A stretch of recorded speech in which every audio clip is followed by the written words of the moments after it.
Mari mäletas selgelt seda õhtut, kui isa koju tuli ja ütles, me kaotasime kõik. See hetk istutas temasse hirmu, mis hoidis seda investeerimisest eemal rohkem kui 10 aastat. Ja seetõttu Mari ei kaotanud oma raha mitte börsikrahhis nagu isa, vaid ta kaotas selle aeglaselt, päevhaaval, kuu kaupa, lihtsalt hoides seda pangas. Kui sa praegu mõtled investeerimisele, mis on esimene tunne, mis su sisse tuleb? Põnevus või hirm? Kui see on hirm, siis see video on just sulle. Mina olen Vallo Arumäe ja sa vaatad Starfish Academy kanalit, kus iga nädal jagame sinuga õppetunde rahast, investeerimisest ja ettevõtlusest. Mari oli nagu paljud teisedki. Ta teadis, et peaks investeerima, aga hirm kaotada oli nii tugev, et ta hoidis oma raha hoiuarvel. Ta mäletas, kuidas tema vanemad olid 90-ndatel säästud kaotanud ja see mälestus oli sööbinud sügavale. Iga kord, kui ta mõtles investeerimise peale, tuli see sama hirm tagasi. Eriti selgelt oli tal meeles see õhtu, kui tema isa koju tuli ja ütles, et kõik nende säästud on läinud. See valulik mälestus oli põhjus, miks Mari ainuke viis rahaga hästi ümber käia, oli seda kusagil kindlas kohas lihtsalt hoida. Kindlasti mitte seda investeerida ja sellega siis riskida. Aga siis juhtus midagi, mis muutis kõik. Ühel päeval käis Mari lõunal oma keskkooliaegse sõbrannaga, kes õppis parajasti Tallinna Tehnikaülikoolis majandust. Nagu ikka, eestlane jõuab tihtipeale jutu käigus ilma ja majanduseni, nii ka nemad. Hakkasid hindadest rääkima. Ja sõbrannal oli kohe konspektist hea näidata, mida see inflatsioon tegelikult tähendab. Nad võtsid kalkulaatori ja Mari sai šoki. Nad arvutasid välja, kui palju oli Mari niisama seisnud raha oma ostujõudu kaotanud. Kui veel 5 aastat tagasi sai ta selle raha eest nii ja nii palju osta, siis täna palju vähem. See oli esimene kord, kus Mari sai aru, et raha mitte investeerimine on tegelikult sama riskantne kui investeerimine. Inflatsioon lihtsalt sõi tema säästude väärtust iga aastaga. Ta ei kaotanud raha järsku ja dramaatiliselt nagu tema vanemad, vaid aeglaselt ja vaikselt.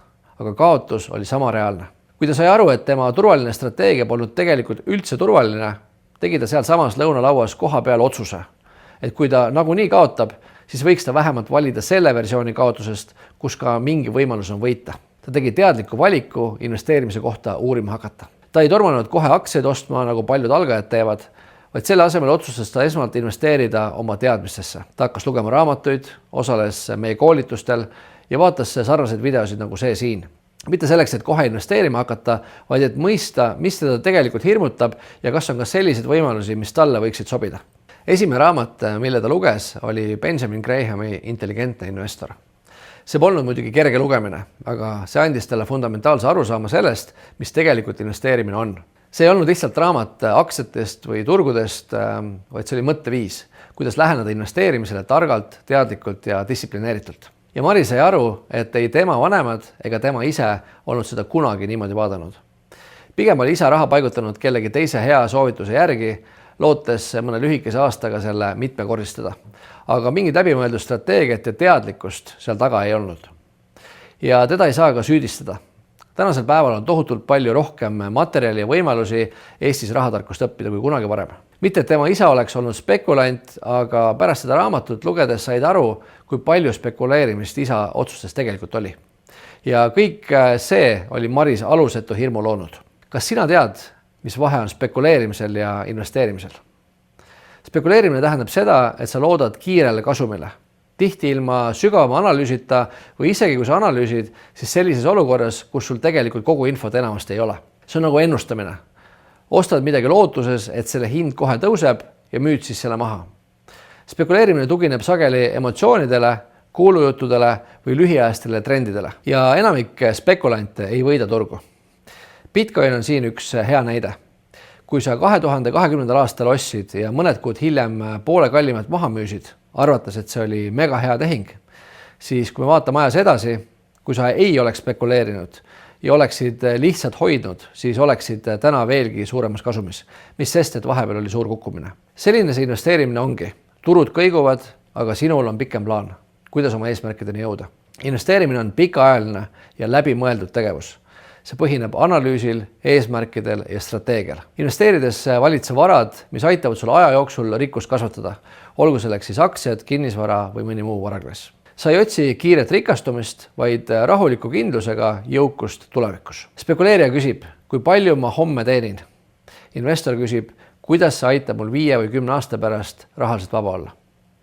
Kui sa tahad ehitada rahalist kindlustunnet, mis peab ajale vastu, siis just investeerimine on see, millele sa peaksid keskenduma. Sest veel kord, spekulandid võidavad turgu väga harva. Siinkohal muidugi ei tohi segamini ajada spekuleerimist väärtuse kasvatamisega. Näiteks, kui sinu strateegias on koht korterite flippimisel, ostad, renoveerid, müüd maha, siis on see eesmärgistatud tegevus kapitali kasvatamiseks. Ehk kõik investeeringud, mis on lühiajalised, ei ole kindlasti spekuleerimine. Tulles tagasi Mari juurde, siis ainuüksi selle ühe raamatu lugemine tekitas temas kindlustunnet, sest avastas midagi üllatavat. Tema hirm ei olnud mitte niivõrd kaotamise enda ees, vaid kontrolli kaotamise ees. Ta kartis, et ta ei saa aru, mis tema rahaga juhtub. Et ta teeb otsuseid pimedana, nagu tema vanemad olid teinud. See arusaam muutis kõik. Nii et ta tegi midagi nutikat. Ta otsustas alustada investeerimisega nii-öelda paberil. Ta valis välja mõned ettevõtted ja indeksfondid ja hakkas neid jälgima ja märkis üles, mida ta oleks ostnud. See andis talle võimaluse õppida ilma reaalse raha kaotamise riskita. Ja kuigi see oli ainult mänguraha, oli tunne üsna päris. Ta tundis elevust, kui tema investeeringud kasvasid ja ta õppis tohutult, kui need langesid. See kogemus aitas tal harjuda turu kõikumisega ja mis veelgi tähtsam, ta hakkas usaldama iseennast ja oma otsuseid. Ta mõistis, et teadmised ja harjutamine on parimad vastumürgid hirmule. Umbes 3 kuu pärast tundis Mari, et on valmis tegema oma esimese väikese investeeringu. Mitte suuri summasid, lihtsalt piisavalt, et panna end proovile. Ta alustas laiapõhjalise indeksfondiga, mis hajutas riske ja andis talle taas kindlust juurde. Ja see oli tema teekonnal kriitilise tähtsusega. Ma ei kommenteeri siinkohal kindlasti seda, kui õige või vale varaklassi ta valis, aga ta tegi väga õigesti, et ta alustas ja proovis täpselt enda võimaluste võimekuse piires. Täna Marile aktsiaturg meeldib. Ta ei ole küll mingi suur analüütik, aga samal ajal ei ole ta ka üks hallist massist, kes languse puhul kohe müüma kipub. Kui paljud teised mõtlevad languses, et peavad kaotuse vältimiseks võimalikult kiiresti maha müüma, siis Mari vaatab langust kui suurt allahindlust kaubamajas. Ainult, et siin on ta tegu ettevõtte osalustega. Sa ei taha seda ehk uskuda, aga see, kuidas sa mõtled, see loob sulle tulemused.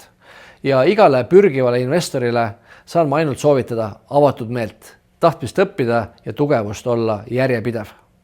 Nii sa jõuad kaugele. Suur tänu, et need minutid meie seltsis veetsid. Loodan, et Mari lugu pani sind mõtlema ja andis taustal mõne hea idee, kuidas sina veel parem investor olla saad. Järgmise korrani hoia meie kanalil silm peal.